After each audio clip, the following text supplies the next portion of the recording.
ఇవి మైండ్‌లో పెట్టుకోగలిగినప్పుడు, బ్యాలెన్స్ చేసుకోగలిగినప్పుడు, you will start seeing life in a very different paradigm. మీ మార్కులు is only a milestone. Please understand that. మీ మార్కులు మిమ్మల్ని డిఫైన్ చేయదు. 99% వచ్చిన వాళ్ళు కూడా జీవితంలో ఫెయిల్ అయిన వాళ్ళు చాలా మందున్నారు. ₹1,00,00,000 జీతం తీసుకున్న వాళ్ళు కూడా సూసైడ్ చేసుకొని చనిపోయిన వాళ్ళు చాలా మందున్నారు. ఓకే. So please understand. నేనేం చెప్పదలుచుకున్నాను అంటే, ఈ 10th class is a very beautiful journey in your life. ఇక్కడ మీ సమస్యలు గుర్తించే ఒక అవకాశం ఉంటుంది. మీరు ఎలా మీ లైఫ్‌ని, పర్సనల్ లైఫ్‌ని, మీ అకాడమిక్స్‌ని బ్యాలెన్స్ చేసుకుంటున్నారు అన్న ఒక బ్యూటిఫుల్ టైమ్ ఇది. You can do that.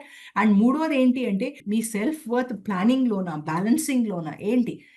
ఏ మనిషి కూడా జీవితంలో తన లైఫ్‌ని పర్ఫెక్ట్‌గా బ్యాలెన్స్ చేసుకుంటాడో, అలాంటి వాళ్ళకి ఫెయిల్యూర్ అన్నది ఉండదు. ఫెయిల్యూర్ ఉన్నా కూడా failure will be only a learning. It will not be a failure. Failures కావాలి జీవితంలో. ఫెయిల్యూర్‌లు ఉంటేనే బ్యూటిఫుల్. ఓకే. సో, మీరు మీ ఫెయిల్యూర్ అంటే నా ఉద్దేశ్యం మిమ్మల్ని ఫెయిల్ అవ్వమని కాదు. నా ఉద్దేశ్యం ఏంటంటే, మీకు కష్టం అనిపించేది కూడా ఫెయిల్యూరే.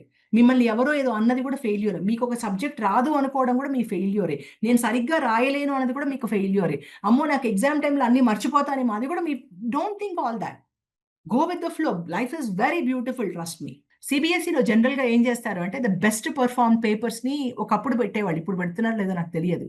అందులో ఒక చైల్డ్‌కి ఫుల్ మార్క్స్ వచ్చింది. ఆ చైల్డ్ ఒక ఫార్ములా తప్పు రాసాడు. రెండో పేజ్‌లోనో, మూడో పేజ్‌లోనో ఆర్ సంథింగ్ లైక్ థట్.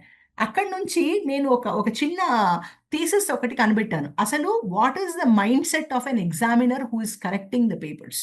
మీరు ఫస్ట్ 4, 5 పేజెస్ ఏవి ఉన్నాయో, మీకు బెస్ట్ తెలిసినవి రాయండి. అండ్ మీరొక ఫార్ములాలు రాసినప్పుడు హైలైట్ చేయండి. పేపర్ ఎలా రాయాలి అంటే, it is like you are conversing with somebody. Examiner గాని ఇంట్లో హ్యాపీగా ఉండొచ్చారనుకోండి పేపర్‌ల కరెక్షన్‌కి. ఎగ్జాంపుల్ చెప్తున్నాను. సో, చూసినా కూడా చిన్న చిన్న తప్పులు కూడా ఫర్‌గివ్ చేసేస్తారు. ఆల్రెడీ ఏదో కోపంతో వచ్చారనుకోండి. సో, తెలియకుండా కూడా ఆ ఇంప్రెషన్ అనేది ఉంటుంది. ఓకే. సో, బట్ మీరు వాళ్ళ ఎమోషన్‌ని మీరు కంట్రోల్ చేయలేరు. బట్ వాళ్ళ మైండ్‌సెట్‌ని మీరు కంట్రోల్ చేయగలరు.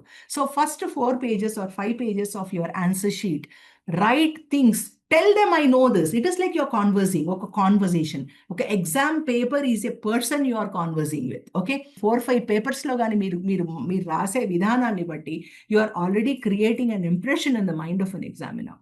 సో, వాళ్ళకేంటి అంటే, ఇంత రాసినప్పుడు పోనీలే అని ఒక పోనీ అన్న ఒక ఇదొచ్చేస్తుంది. Okay. So, it's very, very important. ఇక్కడ everything is a conversation. Please understand that.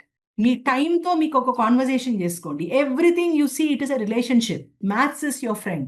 Chemistry is your friend. Maybe a very good friend. Oh! బాగా మాట్లాడిన ఫ్రెండ్‌ని ఎలా ఎలా ఫ్రెండ్‌షిప్ చేస్తావు? Everything you look it into a personal angle.